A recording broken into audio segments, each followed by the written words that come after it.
국민의힘 최수진입니다. 이번 추석 명절 이재명 대통령의 냉장고를 부탁해 프로그램 출연으로 국민의 원성이 높습니다. 국가 전산망 화재로 인해 그 수습과 대응이 절실한 때에 TV 예능 프로그램에 출연한 것이 적절했는지에 대한 논의는 논외로 하더라도 제 생각에 JTBC가 이 자리에 참석해서 좀 명명백백 밝혀주었으면 좋았는데 증인 채택이 계속 안 되고 있습니다. 그거에 대해서 증인을 좀 채택해 주시기를 계속 촉구드립니다. 그래서 먼저 제가 반상권 직무대행님한테 말씀드리겠습니다. 지금 JTBC 냉장고를 부탁해 이 프로그램 자체는 톱스타들이 나와서 냉장고 속 자기들의 재료를 가지고 요리를 하는 경연대회인데 냉장고가 필요 없는 대통령께서 나오셔서 갑자기 K푸드로 급조되면서 출연하셨습니다. 대통령께서 출연하게 된 그 이유 또 대통령실의 압력은 있지 않았나 이런 의혹이 듭니다. 두 번째, 지금 많은 또 국민들이 궁금해하시는 부분은 추석 명절에 방송하기로 됐는데 그 추석 특집 프로그램으로 편성된 경위에 대해서 알고 싶습니다. 그리고 세 번째, 그 프로그램 출연으로 논란이 이제 일고 또한 화재 공무원 사망으로 문제가 되었습니다. 그랬더니 방송일을 또 하루 미루었죠. 그 과정에서도 문제가 없었는지 이런 것들에 대해서 조사해 주시길 바랍니다. 현행 방송법 제17조에 따르면 편성의 자유와 독립은 보장되어야 합니다. 그 방송 편성의 자유와 독립이 어떤 규제나 간섭이 받아서는 안 됩니다. 알고 계시죠? 예. 그리고 또한 방송법 102조에 따라서 방통위는 방송사업자나 관련 기관에 대해 보고 요구, 자료 제출, 출석 요구, 현장 조사 등을 할 수 있지요. 있어요, 없어요? 자료 요구 할 수 있습니다. 행정조사권이 있습니다. 규정에 있고요. 그래서 지금 이 건에 대해서 조사를 해주시고 국민의 의혹이 있다면 국감을 통해 사실을 밝혀야 된다고 저는 생각합니다. 마지막 종감 때까지 이거에 대해서 저에게 충분히 자료를 제출해 주시기 바랍니다. 그다음 제가 M마켓 사업자에 대한 얘기를 좀 드리겠습니다. 지금 전 방통위가 M마켓 사업자의 구글, 애플 등의 불법적인 인앱 결제 과다 수수료, 결제 방식, 강제와 관련해서 과징금을 매겼습니다. 그때 시기가 2023년 10월인 걸로 알고 있습니다. 그런데 그 당시에 2년 전에 이미 구글이 475억 원, 애플 205억 원을 부과할 예정이었으나 지금까지 시행되고 있지 않습니다. 근데 올해 3월에 매출이 변화했죠. 그래서 과징금 부과액이 바뀐 걸로 알고 있습니다. 얼마인지 아십니까? 제가 정확한 금액까지는 좀 확인을 못 했습니다. 구글이 420억, 애플이 210억입니다. 도대체 아시는 것도 없는데 여기 왜 나오셨습니까? 이래서 심의 안건만 마련하고 2년 가까이 과징금을 지금 부과하지 못하고 있는데 그 이유가 뭡니까? 지금 관련된 사업자가 낸 부분에 대해서 법적 검토를 계속 하고 있었고, 그다음에 매출액 연도가 바뀌면 매출액을 다시 받아서 산정을 해야 됩니다. 그런 부분. 빨리 받으면 되잖아요. 왜 2년이나 끌었냐고요. 그리고 위원회가 지금 의결을 할 수 없는 상황이 끼어 있었기 때문에 위원회 의결 사항이라서.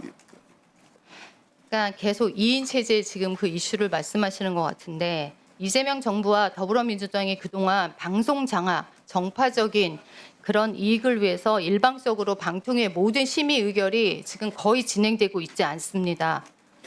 특히 구글과 애플에 대한 진짜 다국적 회사의 그 강력한 그 과징금마저 부과를 못해서 지금 우리나라에서 활기를 띠고 있는 상황입니다. 국민의 피해를 최소화하는 것이 가장 중요하다고 저는 생각합니다. 이번에 방송 미디어 통신위원회가 신설됐으니 신속히 꼭 처리하시기 바랍니다. 예. 그다음에 글로벌 그 플랫폼 기업들은 조세 시스템에 우리나라의 허점을 이용해서 지금 세금을 회피하고 있습니다. PPT 보시죠. 구글 코리아 같은 경우 PPT 열어주세요. 안 열렸는데. 다음. 구글 코리아 같은 경우는 2024년에 공식 매출액이 3,800억 정도. 그래서 법인세 약 172억 원만 냈습니다. 실제 매출은 11조로 추정이 됩니다. 그럼 법인세를 6,700억 원 정도 해야 됩니다. 그런데 대부분의 여기서는 마케팅 지원 수수료만 받고 대부분은 싱가포르, 구글 아시아 태평양 법인으로 매출이 귀속되고 있습니다. 넷플릭스 코리아 마찬가지입니다. 지금 네덜란드 본사의 라이센스 비용이란 이름으로 모든 것이 그 돈으로 가고 있습니다.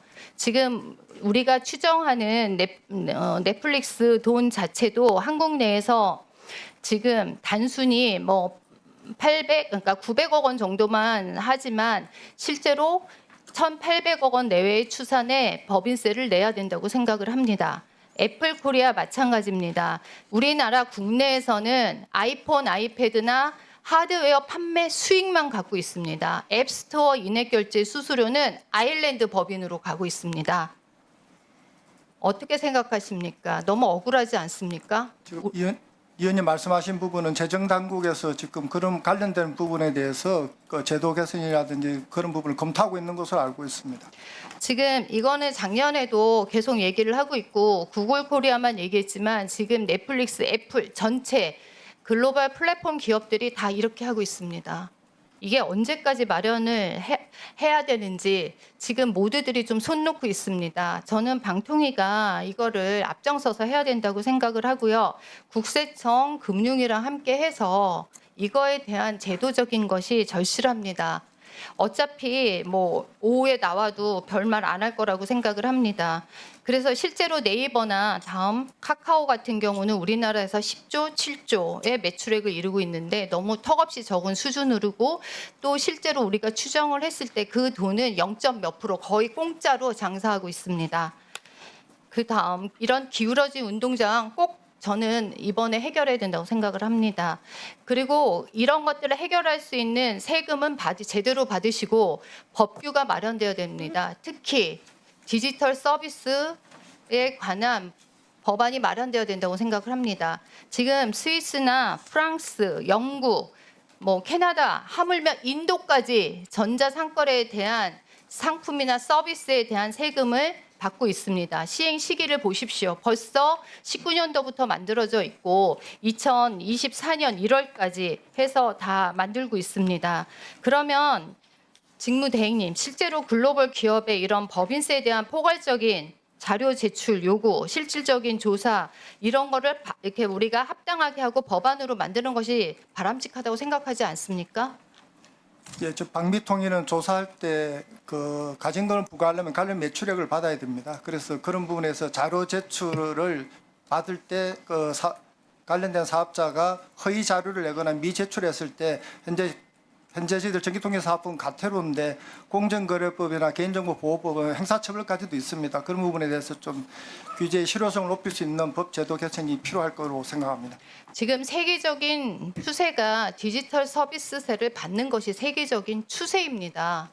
그런데 우리나라는 지금 이런 것들에 손을 놓고 있습니다. 그러니까 국내에서 판매하고 있고 실제로 서비스를 하고 있고 그러면 세금을 내야 되는 건 너무 당연하지 않습니까? 우리 국민이 무슨 봉입니까? 이런 글로벌 기업에 대한 엄격한 법 집행을 통해서 국민의 저는 신뢰를 회복해야 된다고 생각합니다. EU 같은 경우 보십시오. 실제로 조세에 대한 직접적인 권한이 없습니다.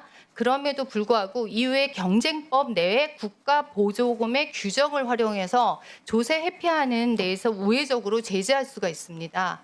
우리 전기통신법부터 시작해서 우리도 다양한 법제도들이 있습니다. 그리고 우리 서비스제에 대해서 도입할 시기가 저는 왔다고 생각합니다. 우리나라에서 돈을 쓸어 담고 우리 국민들이 정말 최고의 소비자임에도 불구하고 이런 것들이 해외로 빠져나가는 것에 대해서 강력히 이번 이재명 정권에서 이 부분에서 신경을 써야 되고 방미통위에서도 이 부분에서 해결해야 될 숙제라고 저는 생각을 합니다. 예. 하시겠습니까? 예, 방미통위 차원에서 할 수 있는 부분에 대해서 적극 검토하겠습니다. 이주희 위원님 질의하십시오. 예, 지금 자꾸 최수진 의원님께서 대통령이 출연했다고 그 채널인 JTBC를 불러야 된다고 말씀을 계속 하시는데요. 그렇다면 윤 대통령이 출연했으니까 유퀴즈 그 TVN도 불러야 하나요? 자중해 주시기 바랍니다. 예, 잠시만요. 질의하겠습니다. 예, 진행하십시오. 이 정도는 할 수 있습니다. 하십시오. 이 정도 수준은 다 하십시오. 예. 진행하십시오. 예, 네, 제가 이거 잠깐만요. 스톱하시고요. 조용히 하시고요. 이주희 의원님 저 정도 두 줄. 그 정도 하셔도 됩니다. 예, 두 줄 하십시오. 두 줄. 이게 심하게 되면 그때 제가 제재하겠습니다. 저 정도는 그냥 할 수 있다고 생각합니다. 예. 예, 10. 예, 반상권 위원장 직무대리님께 질문드리겠습니다. 예, 그 올해 10월 6일 미국 연방대법원이 구글의 인앱 결제 수수료 강제에 대해서 재재 판결 확정한 것 아시죠? 언론 기사를 통해서. 예, 이에 따라 구글은 이달 22일부터 미국 내 개발자들에 대해서 인앱 결제나 제3자 결제 수수료를 강제할 수 없게 되었습니다. 맞죠? 예. 예, 그리고 인도와 브라질 역시 애플의 인앱 결제 강제 행위에 대해서 최종 제재 발표를 앞두고 있는 것도 아시죠? 예. 예, 그런데 이런 국제적인 규제 강화 속에서도 우리나라는 유독 여전히 구글과 애플이 최대 30%의 수수료를 유지하고 있습니다. 맞죠? 예. 예, 직무대리님, 이 방미통위에서 애플, 구글의 시장 지배력 남용에 대해서 저희가 그 보도 받기로는 구글 470억, 애플 205억, 합산 680억 원 수준의 과징금을 검토 중이라고 하는데 맞나요? 최대 금액이 680억. 예, 그 검토 중이신 검토 거죠? 중, 예, 그런데 지금 예를 들어서 EU 같은 경우에 8,225억 과징금 부과 받았거든요. 그러니까 이런 그 글로벌 사례에 비해서 현저히 낮은 수준이라서 국내 산업이 피해를 보는 규모에 비해서는 굉장히 불균형한, 좀 어떻게 보면 역차별 조치로 좀 보이거든요.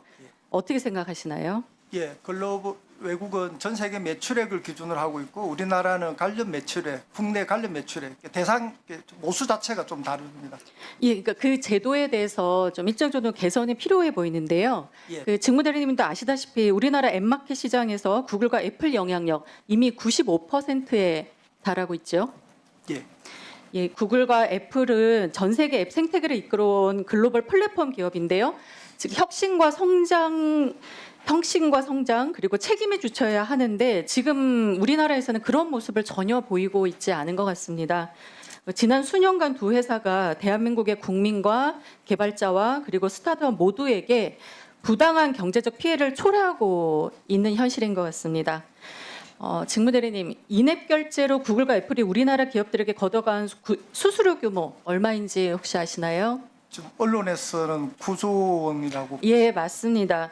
말씀대로 한국게임산업협회, 한국게임산업포럼 자료에 따를 때 2020년부터 23년까지 두 회사에 낸 인앱 결제 수수료가 약 9조 원에 달한다고 합니다. 반면에 유럽연합에서는 애플에 5억 유로, 즉 우리나라 돈으로 8,225억 원 과징금 부과했습니다.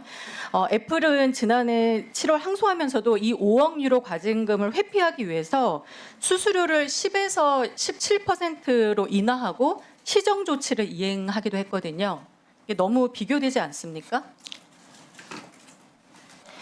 예, 저희 네, 그래서 우리나라 경우에 지난 2022년 3월부터 사실 또 세계 최초로 인앱 결제 강제금지법, 전기통신사업법 개정안이죠. 예. 시행했는데 사실 전혀 실효성이 없는 모습이거든요.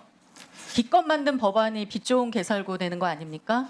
일부 보완이 좀 필요한 걸로 그렇게 저희들이 생각하고 있습니다. 네, 맞습니다. 그리고 여전히 구글과 애플이 인앱 결제 강제금지법 회피하기 위해서 외부 결제, 즉 제3자 결제 시스템을 허용하고 있는데요.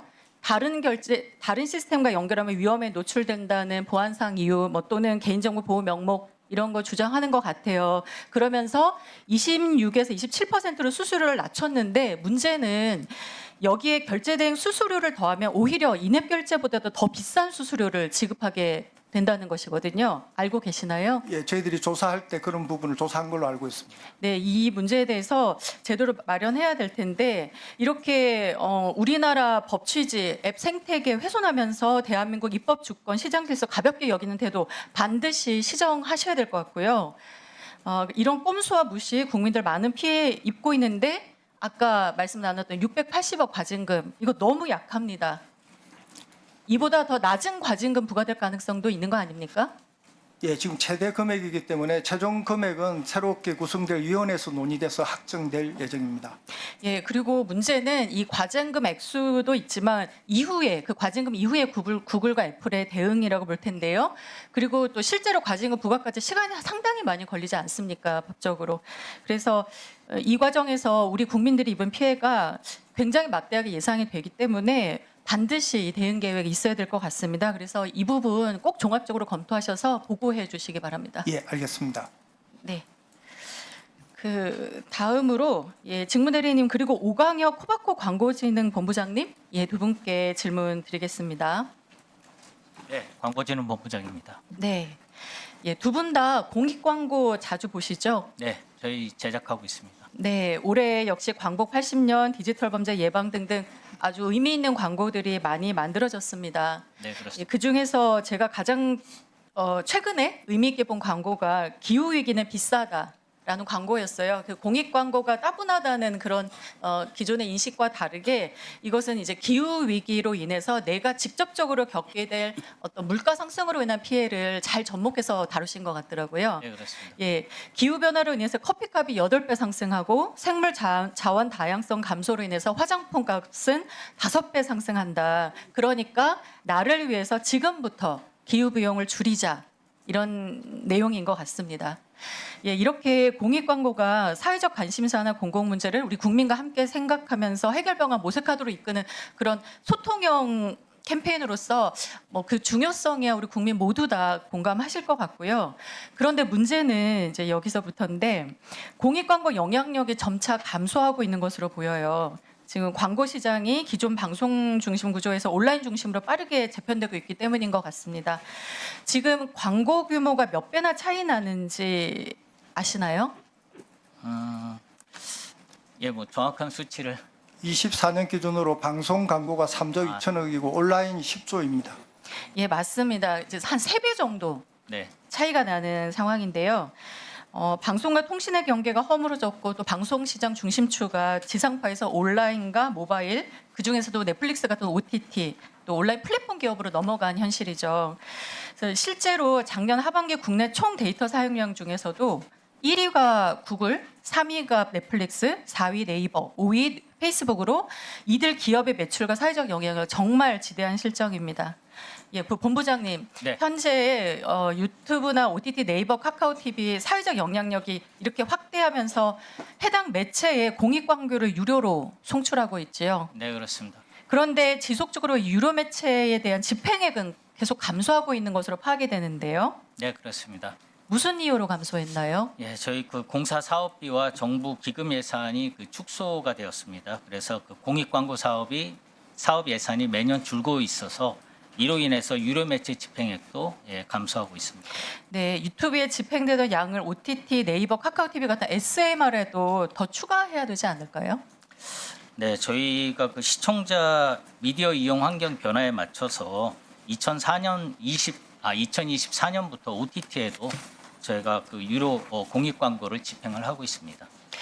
네, 그 공익 광고 의무를 방송에만 부과하는 것은 지금 현재 미디어 시장 환경을 볼 때 매우 불합리한 측면이 있습니다. 그래서 좀 이 부분에 대해서 제도 개선이 필요할 텐데요. 현재 방송은 인터넷 매체보다 더 많은 규제와 사회적 책임을 여전히 지고 있습니다. 아시죠? 네, 그렇습니다. 예, 그래서 뭐 일각에서는 인터넷은 방송과 달리 허가 승인제 아니라 신고제니까 그 의무를 부여하는 것이 과도하다. 있는 걸로 알고 있지만 이러한 주장이 더 이상은 공감대를 형성하지 못하고 있는 것 같습니다. 네. 예, 그 직무대리인님께 여쭙겠습니다. 이러한 시대 변화에 맞게 정보통신 제공자들의 공적 의무를 다해야 하죠. 예, 온라인 공감하시죠? 예. 예, 그래서 OTT나 SMR, 유튜브에도 공익 광고 의무 송출 함께 지게 하는 건 어떻게 생각하시나요? 지금 그 부분은 그 법적으로 현재 법상 방송법상 그 OTT 사업자는 빠져 있습니다. 그게 법 개정이 필요한 사항으로. 예, 맞습니다. 그래서 제가 이 온라인 광고로 경제적 이익을 얻는 정보통신 서비스 제공자에게 공익 광고 송출 의무를 부여하는 정통방법 개정안 지금 대표 발의 준비 중인데요. 이에 대해서 동의하시죠? 예, 온라인 사업자가 그 영향력에 맞는 상응하는 사회적 책임을 부담하는 게 맞다고 생각합니다. 예, 맞습니다. 그래서 그 새로 출범하는 방미통위가 공익 광고도 주무부처이기도 한 만큼 시대 변화에 맞게 제도 변화를 꼭 이끌어 주시기를 바라고요. 저도 최대한 협력하겠습니다. 그리고 두 기관 모두 이 문제 좀 검토하셔서 종감 전까지 보고해 주시면 좋겠습니다. 예. 예, 이상입니다. 이정원 위원님 질의하십시오.